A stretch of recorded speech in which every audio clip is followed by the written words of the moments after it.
Pretty impressive. They're both connecting to audio, so they can't hear me. Well, I'm glad everyone is joining. We will have people probably coming into the room for the next couple minutes, and you are all automatically muted. I guess there might be time at the end for questions. I know Stephen's got a tight schedule, so we're probably going to get started here in a minute. If you checked your email this afternoon, you will have seen that there is a 30+ page report that Stephen has prepared. So you can pull that up as we go through the meeting. I'm sure he'll tell us a little bit more about that. And just wanted to say thanks, Stephen, for your hard work on Sunday night and all day Monday.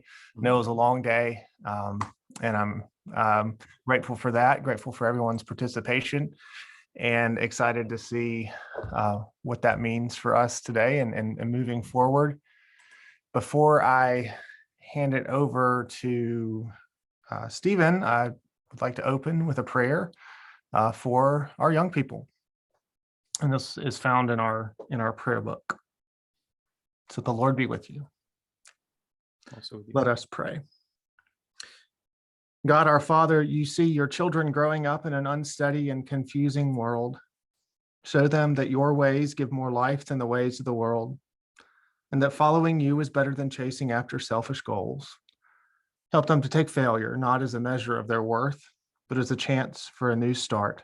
Give them strength to hold their faith in you and to keep alive their joy in your creation through Jesus Christ, our Lord. Amen. Amen. All right. Well, Stephen, I know you're on a tight schedule tonight, so I want to give you as much time as we can. So welcome and thanks for being here.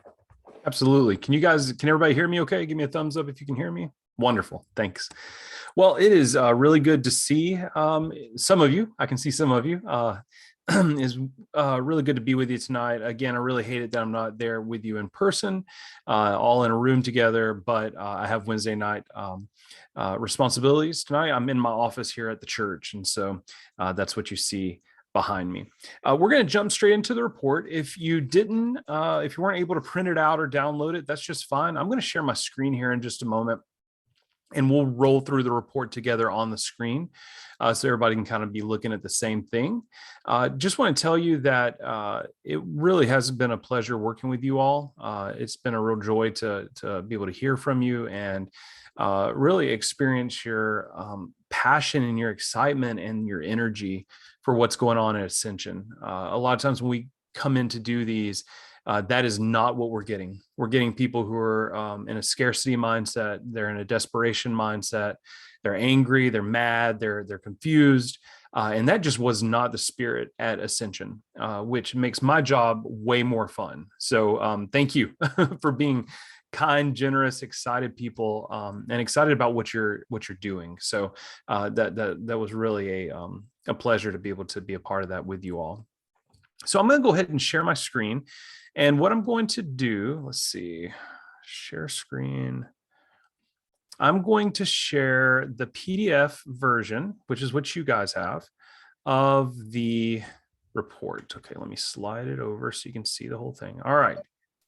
Give me a thumbs up if you can see that. Fantastic. Wonderful.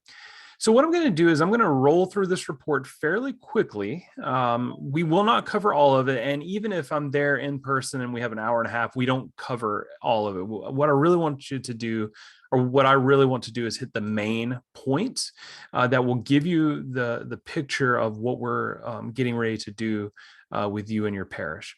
This first section is the background section. This just tells a brief history of where your church started, kind of where you've come to now. It talks a little bit about membership, about your staff and clergy. It also gives a brief snapshot of sort of what your youth and children's ministries look like, both in terms of their numbers, activities, and budgets. So you can see on there are currently 26 6th through 12th graders on your roll. If we scroll down, we'll see that there are currently 61 birth through 5th graders on your roll. We'll get into the budget stuff here in a moment. Let's see. We're going to scroll on down. One of the things I want to point out from this background section, and it's the very end here, is that 46 of you showed up over the course of 10 focus groups. That's a wonderful number. You guys have been averaging around 120 in-person worship, and 46 of you showed up. That's a little over a third. That's a really wonderful number. Okay, and just so you know, I have done assessments at 17 churches that average 1,700 people on a Sunday, and I had less than 46 at one of those. So just so you know, that was a really wonderful number, and you should feel really good about that. And that actually goes to show a little bit of the enthusiasm that you all have. So this next section is what we call children's and youth ministries in context. And it's just a way of getting a 30,000-foot snapshot of some things that we know are really important if you want to create sustainable ministry in your church. This first section is what we call the rents. And so, just like in a house or an apartment, if you want to stay in that apartment, you have to pay the rent. And if you want to be able to have ministry that is allowed to experiment, that's allowed to grow, that's allowed to try new things, that's allowed to continue, you've got to pay these rents. And the first rent is the rent of numbers. And what we've deemed through this process is right now your numbers rent is not being paid. Through the listening groups, we heard pretty clearly that you all want to see growth, okay? And that's not a bad thing. It's not a bad thing that that's not paid, but we want to recognize that you are a parish who wants to see growth.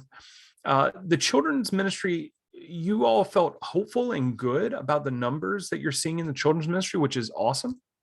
Really, where this rent is not being paid is in the youth ministry. There was a considerable amount of concern about the numbers in the youth ministry. The second rent is the program's rent. Now, again, this is a rent that's half and half. It seems to be being paid for the most part in the children's ministry, especially anchored by Godly Play, by the club, and by the St. Cecilia's children's choir. There was a lot of excitement about all three of those programs. Again, on the youth ministry side of this, we did not feel like the program's rent was being paid. The word we kept hearing over and over again was inconsistent. And inconsistent in terms of programming, inconsistent in terms of attendance, inconsistent in terms of trips, and there was a lot of inconsistency that we heard in that. And then the third rent is the rent of enthusiasm, and this was very clearly paid. You all have a great spirit. You're excited about what's happening at your church, and instead of working from a mindset of deficit and you're wringing your hands and feeling bad about your parish and feeling bad about where you are, you were saying, hey, we want to make sure that our children's and youth programs are going at the same pace and in the same direction as the parish as a whole. And so your rent enthusiasm was most definitely paid. And it was really exciting to be with you all, like I said earlier, and see how that enthusiasm is bubbling over. And that will carry you a long way. Now, the next thing we're going to do is we're going to look at this section, what we call our norms. And the first set of norms we're going to look at are our children's ministry norms. Now, these norms have been compiled over the past 15, 20 years. What we know are standard norms across successful congregations. And what we mean by successful is this. It's not the mega church, okay? It's congregations that are able to create children's ministries and youth ministries that feel like they are full, that feel like they're doing what they're supposed to, that are ministering to children, youth, and families. And these are norms that we see across the board in those sorts of ministries. The first one is the 15% of the worshiping congregation. So what we know is that for a church to feel good about what it's doing, an appropriate number of children participating in the weekly life of the church, whether that's through coming to worship or coming to different children's ministry activities, is 15% of the worshiping congregation. Now, the reason why we do this in terms of percentages is we base this number off of your average worship attendance. Okay. So as your average worship attendance goes up, this number will go up. If your average worship attendance goes down, like it has during the pandemic, this will go down. Okay. This is a floating scale. So at 15%, a church with the average worship attendance of 120, which is where you guys are, would expect around 18 children per week. Currently, there are 23 children. So you're right on target. Now, this is what we call the baseline. Okay, this is a foundational number. We want to see you grow. Okay. Now, as you grow, one of the things you need to know is that ministries will top out, children's ministries will top out at around 20 to 22%. Okay. So you don't need to be setting a goal of 40%. Okay. That's not going to be helpful. But you're doing well in this. The next one is money. We know that it takes a certain amount of money to do these ministries, and our number is $1,100 per child. You guys have $17,000 budgeted in your children's ministry, which means that you're in the neighborhood of around 15 children able to be sustained by the amount of money that you all have budgeted. You have 23 currently coming. So that number is a little low. We can talk about staffing salary increases on that. We can talk about some programmatic budget increases on that. But again, your goal is to move to $1,100 per child. Okay, that's going to help you sustain that number. The next one is one full-time staff person. Yes. Is that 1,100 per on the rolls or per week? Per week. That's a great question, Jack. It correlates with that 15% number. Okay, so take your average worship attendance, 15% of that number times 1,100 is what you should be budgeting. Now, again, if you want to grow, you got to budget a little higher than that, right? And so, you plan for what you want, not necessarily what you have. So, yeah, it's a great question. One full-time staff person for every 70 children. Now, we know you guys are not at 70 children. You have the equivalent of a half full-time staff person. So according to this rule of thumb, you have the sustained engagement of about 35 children on a weekly basis. Your staffing configuration for children's ministry is good. Okay. You don't want to decrease that. I think for the way you guys do children's ministry and the programs you're running, I think that's the right number. Again, we can talk about budget money, maybe salary money for that role. But in terms of the staffing hours, that's about right.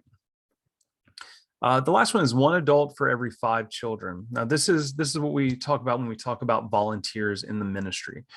We know that if we see ministries that are trying to do the whole ministry on the back of one staff person, that ministry will fail and that staff person will burn out. Okay, so the number that we know from a lot of different angles. This is from youth sociology and psychology. This is from practical anecdotal evidence. This is across the board. 1 adult per 5 children. That also correlates well with safe church policies. So just know that's playing on both of those levels. You guys are about right on that. With 1 adult leader for every 5 children, that gives you the capacity for about 20 to 24 kids weekly. You're at 23. The reason why that number is a little weird is because we're counting some of your paid nursery staff into that number. So just know you're good where you're at. But as you all grow, which I'm anticipating you will, you got to continue to think about expanding those weekly volunteer roles. Okay, let's look at the exact same thing, the exact same section, except for youth now. These are the youth norms. As we said earlier, the children are 15% of the worshiping congregation. Youth are 10% of the worshiping congregation. There's a lot of reasons why. We know that as kids get older, they have more agency in whether they come or do not come to church. And so we know that number needs to be a little lower. So 10% of the average worshiping congregation would put you all at 12 individual youth weekly. Okay, that's our baseline goal. We are current weekly average of 6 youth. We know we're well below that, and you all express that. That's no news to you. You express that to us. The next one is the same idea with budget money. We know it takes a little more money to do youth ministry. And so we're looking at $1,500 per youth. With your youth budget being $11,000, that includes program budget, staff salaries, all that. You have the capacity to reach around 8 youth. So you're right there around what you're actually reaching on a weekly level. Again, as you want to grow the youth ministry, you're going to want to increase your budget. That might be the majority of your youth budget is salary right now. It's unused salary, but it's tapped as salary. As you all think about what your priorities are, I would encourage increasing the salary a little bit to help bring in someone who can spend a little more time in that role. But you're also going to want to up your program budget a bit as well, especially as we're coming out of we're not coming out of the pandemic, but we're getting in a more comfortable place. I don't know if y'all saw where boosters are getting approved for everybody across you're getting a cross booster now. So again, we're really hoping that this is going to allow us to move back into more normal spaces. Number 3 is 1 full-time staff person for every 50 youth. Again, you have money allocated for about 10 hours a week. That means you have the capacity to sustain the engagement of about 12 youth on a weekly basis. Again, that number correlates really well with the 10% number of 10% of your average worshiping congregation.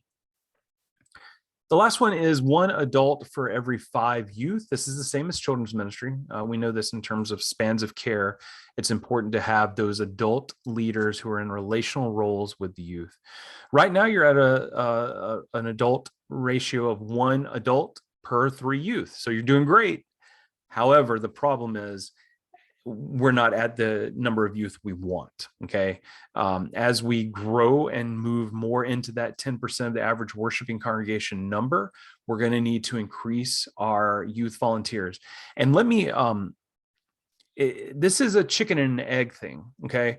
I recommend churches to go ahead and start building your volunteer base larger before you start growing your youth ministry. Okay, that's going to be helpful to go ahead and think about it that way. You want to build it before they come. Okay. Okay. The next section we want to look at are the assets. Now, this is all, again, every bit of this is from our listening groups. These assets are things, these are strengths that we want to make sure that we protect and build on in the children's and youth ministries. You all had some really beautiful assets that we were able to kind of recognize and tap into. The person in Ministry Architects, we send our, after I finish writing the report, I send it to another consultant to get them to proof it, go in and check it grammatically, put commas here and there and all that kind of stuff. And my consultant, Stephanie, who proofed it for me, she sent back, she said, "This sounds like a really wonderful church." And I said, "It absolutely is." She was really impressed with the intergenerational ministry and some other things you guys are doing. And that's the first one that we want to recognize is your intergenerational ministry. You all are doing that on Sunday mornings right now. That's a really beautiful piece of what you're doing. And we want to recognize that and really applaud you in that and tell you to continue to build off of that. Okay. That is like I said, in some of the listening groups, this is something that churches much larger than you would kill to be able to do. And you guys are nailing it right now. So let's continue to focus on that and grow it. Youth community, your youth really like each other. And that's a win. Okay. Because that's not the case everywhere.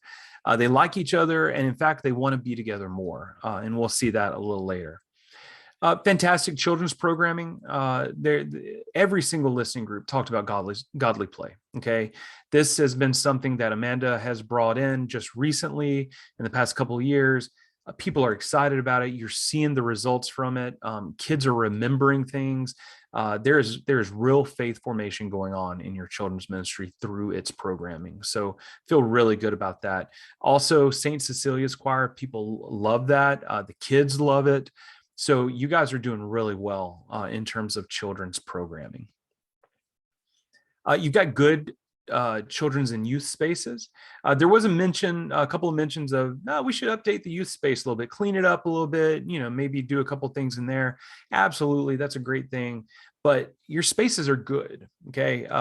Again, especially Godly Play space, the club space is really cool. All of that's really good stuff. You can tell the care that you all have by the way the spaces have been created and are taken care of. There's a palpable energy in the parish. That's very, very clear. And we want to continue to build on that. And the last asset that we want to name is diocesan youth ministry. I talked with some of you about this. You all have a largely untapped resource right now in terms of the diocesan level youth ministry. You guys, the Diocese of Alabama is a really unique diocese in terms of how well it does youth ministry on that judicatory level. We want to lean into that and really begin to build what goes on at a diocesan level into our local calendar here with Ascension. We think that's going to help your small group have some of those big group feels. One of the things that we heard was, churches like Vestavia Methodist and Church of the Highlands, some of the kids will go to the big retreats at those churches. We can do that even within our own diocese, okay? We don't have to go to a big church to have that big group feel. And so we're going to talk about leaning into that diocesan youth ministry. We think that can be a real win for you guys. Now, here's the challenges section. I want to tell you just out of the gate, none of these challenges are, the kitchen's on fire run, okay? I would say probably 75% of the churches I work, there are at least 2 to 3 of those, holy cow, the house is on fire, we're all in trouble kind of challenges. You didn't have those. Now you've got ones that we've got to deal with and that are serious, but nothing's on fire, which again, feel good about that. One of the big ones that is just really missing in children's and youth ministries is what we call control documents. And this is all the infrastructure that we know it takes to create long-term sustainable ministry. Things like solid attendance tracking, and not just attendance tracking, but how we follow up with students and children who have been missing. What we call opening the front door wide and closing the back door. Those are important things. Major event notebooks. I talked with some of you about this, about not recreating the wheel. Every year we do a big event in children's and youth ministry. Ministry manuals. This includes budgets, game plans, calendars, background checks, job descriptions, curriculum plans, visioning documents, all this big infrastructure work that nobody on the outside sees, but they see the results. They feel the results. They might not have any clue that all this infrastructure work's going on, but the results are clear. And those are some of the pieces that you guys are missing. Standardized communication plans, calendars of events. These are all things that we've just got to bolster your infrastructure. And I would say this is the number one challenge across children and youth ministries for you all right now. The next one is critical mass. And this is really a challenge that we're experiencing primarily in youth ministry right now. We are seeing it some in children's ministry.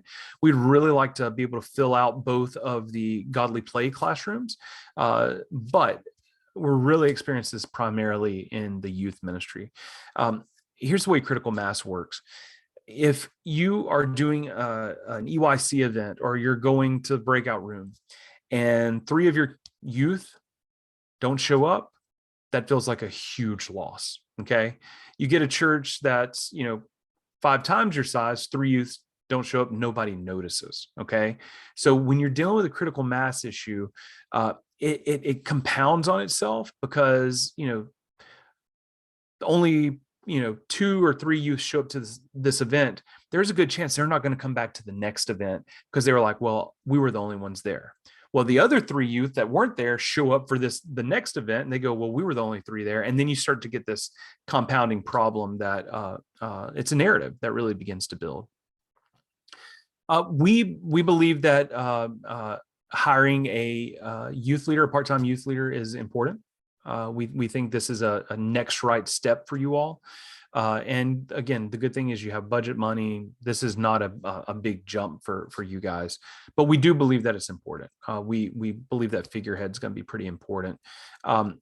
However, as we've talked about before, that in no way alleviates our volunteer issue. We've got to recruit, we've got to train more volunteers. Volunteer recruitment and training, we've talked about that a little bit. We do have a volunteer shortage problem. We can help you guys with that.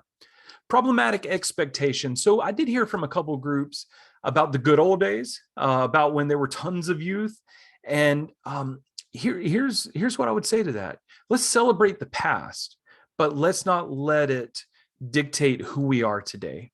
The church is wildly different than it was 20 years ago. Society is wildly different than it was 20 years ago. Expectations, extracurricular activities, all these things are wildly different than it was 20 years ago. And what we know is that since the pandemic, things are wildly different than it was 20 months ago. Okay.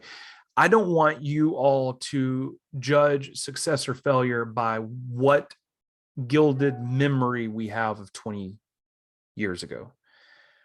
Judge it by what it is in front of you, and work to continue to grow what is in front of you. I didn't hear that a lot, but it was just in the background enough that made me want to just identify that. Inconsistency, we've already talked about that. Inconsistency in communication, in programming, in attendance. Inconsistency was the word that I heard in every single listening session. Focus for youth ministry. I think right now your youth ministry is spread too thin. This is part of the critical mass piece. When you don't have a lot of kids, if you offer multiple programs for a very small number of kids, you will spread them out so thin that you will also always feel that critical mass in really acute ways. Okay. So part of what we want to think about is how do we really narrow down our youth ministry offering so that all the kids are at the same place at the same time. And we've got some suggestions for that. Landing the 6th grade ministry. Is it in children's ministry? Is it in youth ministry? Let's figure that out. I would suggest it be fully in youth ministry. The reason why is because they're in the middle school. They're not thinking about themselves still with children. They are in the middle school at Vestavia. Let them be in the middle school ministry at the church. That would be my recommendation on that. Shared leadership for children's ministry. We want to expand how we do and think about children's ministry. You'll hear about that with what we call major event coordinators. These are partners from within the parish who partner with Amanda and the children's ministry to do things like Vacation Bible School, to create events, to create curriculum, all these good things. We want to spread that volunteer love out a little bit. Scope and sequence for the youth ministry. This is just making sure that we're really clear about what it is that we're teaching our kids, having a really clear objective for that long term, but also really clear individual curriculum. So when someone volunteers, they're not volunteering right now, they're not just volunteering to lead a Sunday school lesson. They're volunteering to research it and develop it and come up, those sorts of things. And so we want to make swant to make sure that we have curriculum we can hand folks. And Sunday school is probably a bad example for that because I know we are going from a curriculum from that, but we want to make sure that we have an agreed upon scope and sequence for you guys. It's really important. So recommendations. Reframe the next 18 months as a time of building long-term infrastructure. I'm going to actually scoot through this because we only have a few minutes left, and I want to get down to the things I feel are really big, important pieces. Pressure point 1, these are things that we want to, the pressure points are the things we want to accomplish in the first 4 months. Okay. We feel like if we can get these things taken care of, we can really put booster engines on this process for you guys. The first one is our weekly EYC plan. I would invite you to read through that on your own. I created this plan based on talking with both youth and parents. And I think this is a really solid plan. Do this for the next 3 months. Evaluate it, see what needs to be tweaked, and then schedule your next set of calendars out. But I think this is a really solid plan based on what I heard from youth and parents. Again, I'll encourage you to read through it. It's pretty exciting. I'm excited for you guys doing this. Let's see. Pressure point 2, establish a children's council. This is going to help in some of that children's ministry shared leadership. We want to make sure that Amanda has a supporting council behind her who will not just be an advisory board, but be an actual implementation group. That we believe that's really important. Coherent curriculum plan, we've already talked about that a little bit. But again, we want to do this in the first 4 months. And then pressure point 4 is an intentional communication plan, being really, really intentional about communicating out long-term youth and children's calendars, being really good about marketing. I know a lot of times we don't think about the church needing to be a place that does marketing, but we are. Okay. We are in competition with everything else out there, and we want to market what we do. And a lot of that, the foundation of that is just good, clear, consistent, punctual communication. And so we'll help you guys build a communication strategy for both your youth and children's ministry. And what we have to remember in youth and children's ministry, 2/3 of the communication is parental communication, because the majority of your children and youth, they're only getting there if the parents are bringing them. And the parents are bringing them if they feel like it's worthy and they're excited about it. So below that, you'll see a bunch of other recommendations. Quick Start Summit, we already have this in the works for you guys, where we come back on site, help your renovation team, which, let me explain that. The renovation team is a group of 4 to 6 individuals who will agree over the next 18 months to partner with ministry architects and with your staff and clergy to make these recommendations in this report happen. These are highly motivated individuals who are doers. They love to see checklists and to check those boxes and get this stuff done. Mary Beth, who is the consultant who will be taking over for me, she will tell you all more about that renovation team and help you recruit that team, and tell you about the job description for them. A vision summit. This is where we come up with the mission statements for the ministries, the value statements, 3-year revolving goals, and 1-year benchmarks. This is part of that infrastructure that we were talking about. Christian Formation Summit. This has to do with our curriculum development and making sure that we understand where we're going long term. We talked about control documents. That's that first challenge of a lot of those infrastructure pieces you're missing. Some of those are listed on there as well. You can see like the manuals and attendance and communication. Let's see, again, I'm going to let you, you all can kind of work through these. I'm going to stop right there. Well, last thing I'll show you. So all of these recommendations can feel really overwhelming because there's a lot of them. However, what we do is we put these into an 18-month long timeline. So you don't have to order it based on what you think the priorities are. We've been doing this long enough. We know how to order these things and what priority and what order they need to come in. And so what you'll see is, and this will be the game plan. This will be the working document for that renovation team. And again, ministry architects will be leading that renovation team for you all. So in October, these are the things we get done by the end of October. Then we go to November, and these are the things we get done by the end of November. Okay.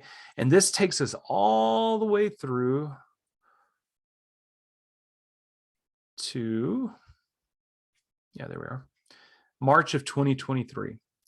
If we follow this process, follow this timeline, all of the recommendations, all of the challenges, everything that's been talked about in this report will have been answered and accomplished by March of 2023, which is a really, really exciting thing.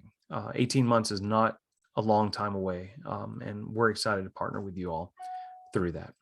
So I probably got about 5 more minutes. I can do about 5 more minutes. I'd love to answer any questions you all might have. And I'm so sorry this is cut so short. I really do apologize about that. So questions? I'm going to unshare my screen so I can see you. And just wave if you got a question. Hey, Stephen, it's Sam. Hey, Sam. So I love seeing the assets listed, and I love seeing the challenges too. In terms of implementation, because that's where my brain defaults to. Yep. Right. Is that something where we keep one implementation plan and check it off all the way through to March 2023? Do we break it off into smaller bite-sized pieces in terms of planning and accomplish each one as we go through? Like, what does that look like? Yeah, that's the timeline. The timeline is the breaking it off into bite-sized pieces. That's exactly what that is. The great thing is that we are already scheduled in a contract with you guys through March of 2023. And so what we will do is we will lead that renovation team with you all remotely, and we will work you through. It is our job to get you guys through each month. Okay. So, and here's a great thing. There's going to be documents and processes in there that will say, hey, you need to create a communication plan. Well, guess what? We've done that hundreds and hundreds of times. We're going to be able to help you do that. And that will help make that even more bite-sized for you. Does that answer your question? It does. That's great to hear. Thanks. Awesome. Yeah, you got it. Others?